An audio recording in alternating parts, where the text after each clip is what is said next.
What's happening, guys? I am the Global Citizen. If you're new to the channel, then welcome. And if you're returning to the channel, then come on right in. Remember, if you're new to the channel, guys, make sure you're subscribed for when I upload new videos like this. Make sure you hit that bell icon too so you get notified.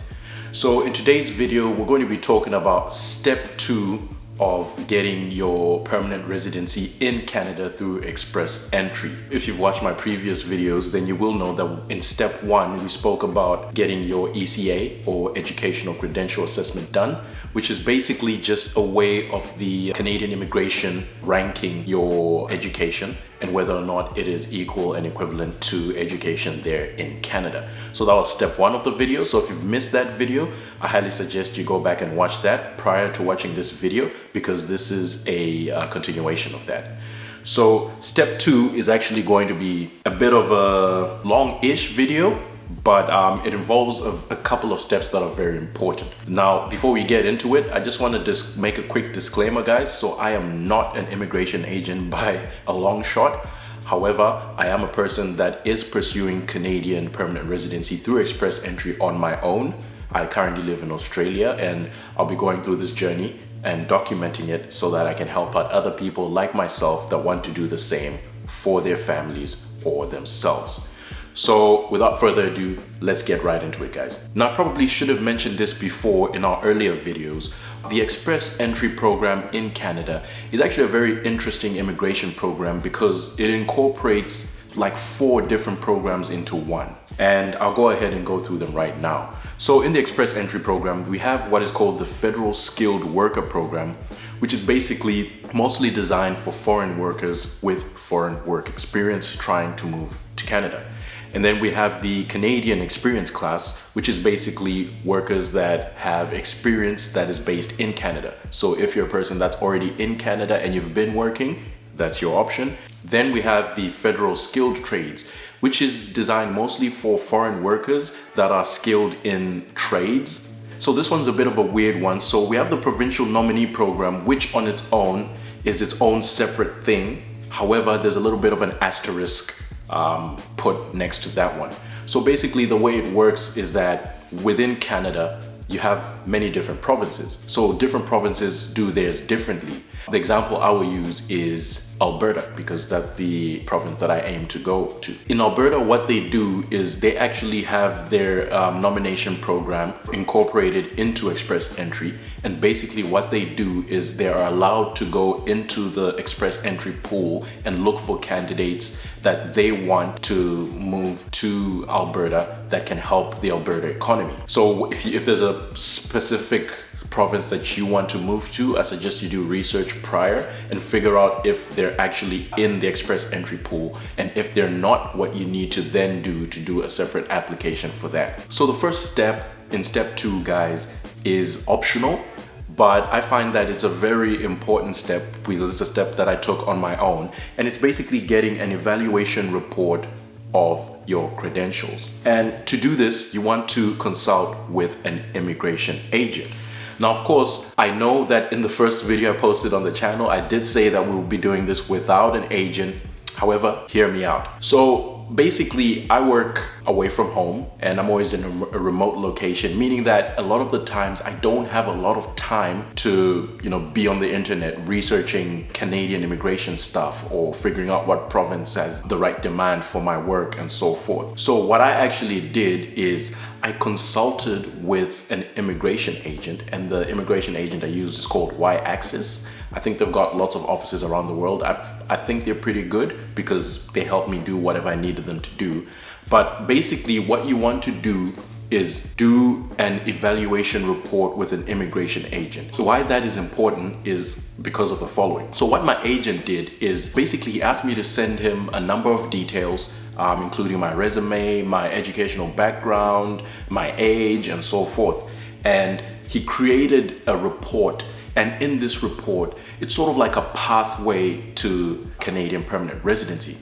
And why I say that's important is because that document, so I will show it in this video, basically just showed me a step-by-step process of how we can go from the beginning to the very end of the express entry program in terms of getting permanent residency in Canada. So he went through all the trouble of figuring out what NOC code, which is a national occupation code. We will discuss that a bit later in the video as well. And he figured out which one would be the right one for me, given my educational background and my work history as well.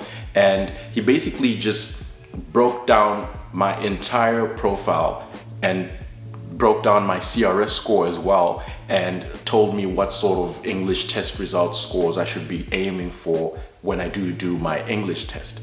And the reason why I feel like this is an important step, because this step really just gives you a solid pathway without any guesswork. So the report is very comprehensive. It involves all the provinces. It shows what sort of score cutoffs were used in previous draws in all different provinces.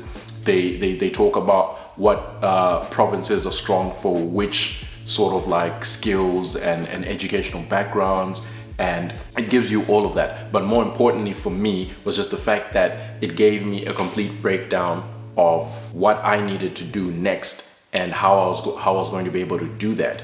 So the reason why I needed this is another thing that I also need to mention, which is that, so I have a background in petroleum engineering. I'm a petroleum engineer.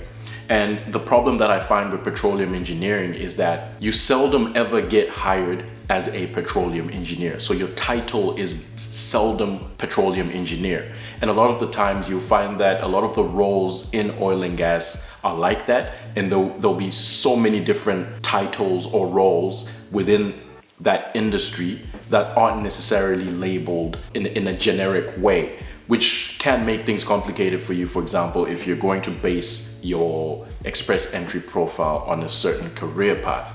So for me, given my history, because I've been working in mining at the moment, so I haven't necessarily been working in oil and gas. So we had to find sort of like a bridge between the roles that I've been doing in mining and the roles that the role that I intend to base my express entry application on in oil and gas in Canada. And really, to be honest, my agent did all that work for me. It did cost me, but it was only like 100 Australian dollars, which I felt wasn't that bad, because as soon as he gave me that report, I pretty much then cut all ties with my agent, and I never got in contact with him ever again after that, because he basically gave me the entire guideline and the cheat code towards getting my Canadian permanent residency. Now, of course, as mentioned before, this is optional. So if you do not want to spend that 100 or so Australian dollars to do that step, then I totally understand.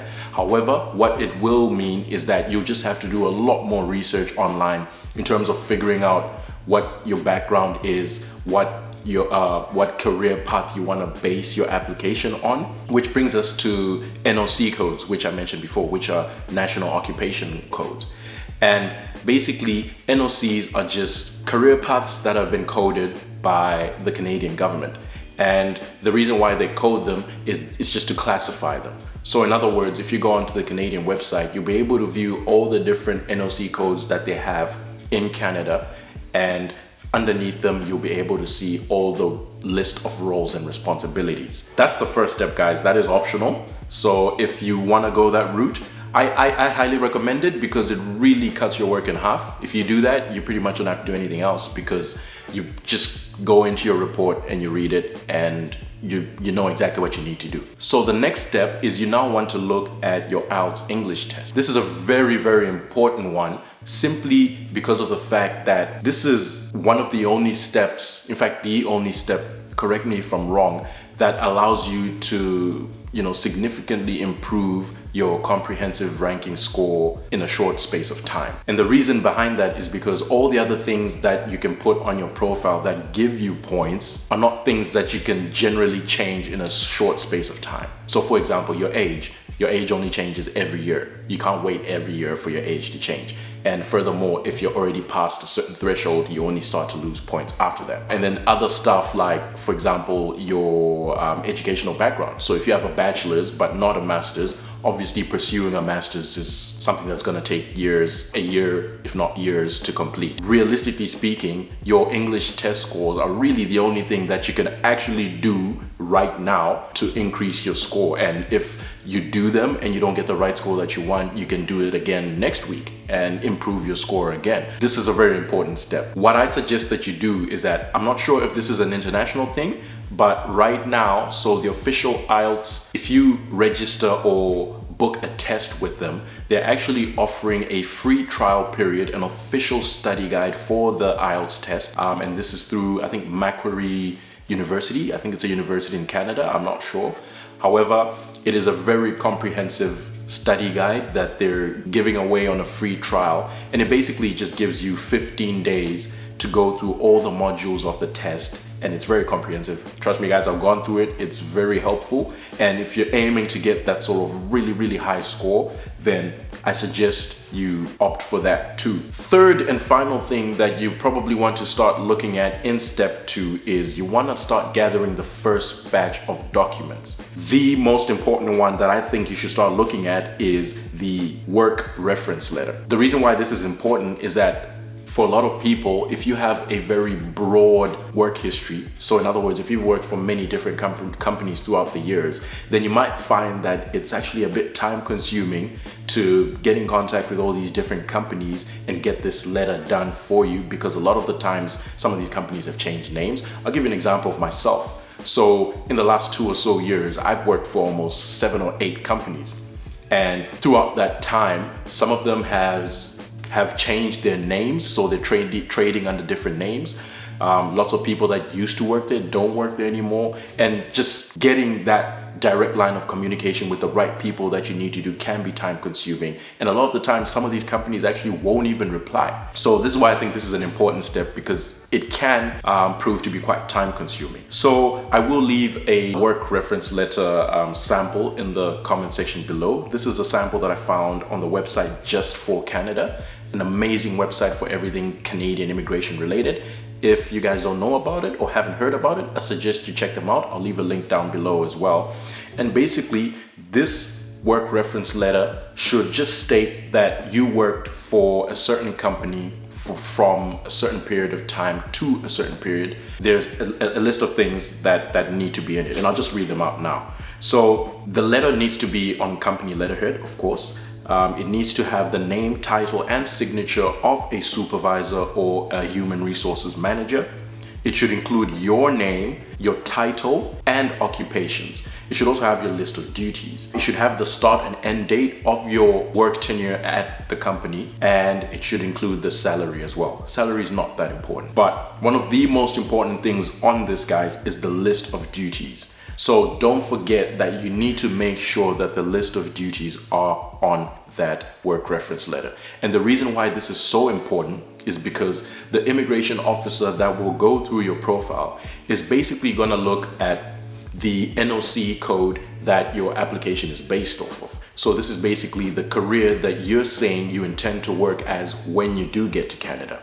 So they're going to look at that, and then they're going to look at the list of duties that you've done prior to that in your international home country, and they're going to try and match those up to the NOC code that you've chosen. So in other words, if you're claiming that you already have experience in a certain role, they're just trying to figure out, was that role equal and equivalent to the role that you claim you're going to be working as in Canada? And this is why it's very important for you to go onto the Canadian website, figure out which NOC code you want to base your application off of. And this NOC code should be very similar to the role that you're claiming work experience for. So I'll give you an example. If you're saying you're an accountant, then of course on your work history you're going to have lots of roles where you've worked in some sort of financial district as an accountant, right? So if you go on your NOC code, you look for the NOC code that says accountant, and then under that NOC code there'll be a list of responsibilities and duties. What you want to do is go through that list. Realistically speaking, you want to grab those responsibilities and duties, and those should be what should appear on your work reference letters for roles that are relevant. Now, of course, don't be silly about it. Don't go and copy paste the roles from the immigration website and copy them straight to the work reference letters, because they will know, and they'll immediately know that it's probably a fake letter, and it won't help the legitimacy of your application. But what I suggest you do, which is what I did, is you really want to look at the ones that are relevant for the role that you've done. So you want to add those to your work reference letter, and then you want to add more roles to it. And the way that you can do that, so for example, for some of the employers that I've worked for, they've actually allowed me to create a draft letter. So I've spoken to them and I've said, look, the letter needs to be like this and like that, and this is exactly how they want it to be. And they've actually allowed me to put down some roles and responsibilities that I've done while working for them. And then of course they've had to review that before signing. But yeah, so in which case this has allowed me to really tailor my work reference letters exactly how I want them to appear for the Canadian immigration. So that's something that you really want to look at. And the most important part, I believe, in this letter is just the list of duties, guys, because as mentioned before, the immigration officer will look at the list of duties on the NOC code in Canada, and they'll look at the responsibilities and duties that you've undertaken prior to coming to Canada, and they'll try to relate those and interlink those. If they don't link, then they cannot give you that permanent residency, because that simply means that the work history that you have does not match up with the role that you claim to be going to work as in Canada. So that's a very important step, guys. And the reason why you want to do it in step 2, as mentioned before, time consuming. So for example, for me, this has really taken me almost 3 months now, because I had an initial batch of work reference letters that I got from all the companies that I worked for. And then I went back, did a little more research, and actually realized that there's certain things that I hadn't included in those letters that are very important. So I hadn't included the list of duties, or I had just included a list of duties that wasn't sort of tailored and corrected for the NOC code that I'm going for. So that is a very important step. Make sure you don't forget that. And before I close off, just going back to the IELTS test, really what you want to look for in the IELTS test is you probably want to go for a CLB 9, which is a Canadian language score band. 9 is basically, I think it's 777-8, which is a score of 777 and 18. That's the band threshold for the highest points that you can get in the CRS ranking. And really the reason why I say you should go for the highest is because, as we mentioned before, realistically this is the only way that you're going to be able to improve your score. If you really want to be ranked high up in the pool, then why not? Because a higher score will always increase your chances of actually getting that invite. And remember, guys, that this is a pool-based system. Each draw has varying cutoff scores. Majority of the applicants in the pool have high comprehensive ranking scores, then obviously the cutoff score will be higher. And if majority of the applicants have low ranking scores, then of course the cutoff score will be lower. So that is probably the reason why you would have most likely heard of certain draws during certain periods having cutoff scores as low as 300, for example. And then in contrast, some draws have really high cutoff scores, in the 500s and stuff like that. So it really all just depends on the people in the pool. It's like a normal distribution. That is it for me, guys. That is step 2. I actually haven't taken my IELTS test yet. I've got a lot of work stuff to do in the next coming weeks. However, I am going to be studying for it, and I'll probably be taking it within the next 3 or so weeks. And I will be aiming for CLB 9, because obviously I want the most points that I could possibly get from this. After that, we'll be getting into step 3, which I'll then be making another video for. So if you're interested in that, make sure you're subscribed. Make sure you hit that bell icon to get notified when I upload new videos. So yeah, guys, we're migrating to Canada, and you do not want to miss this journey. I'll catch you folks in the next one. Peace.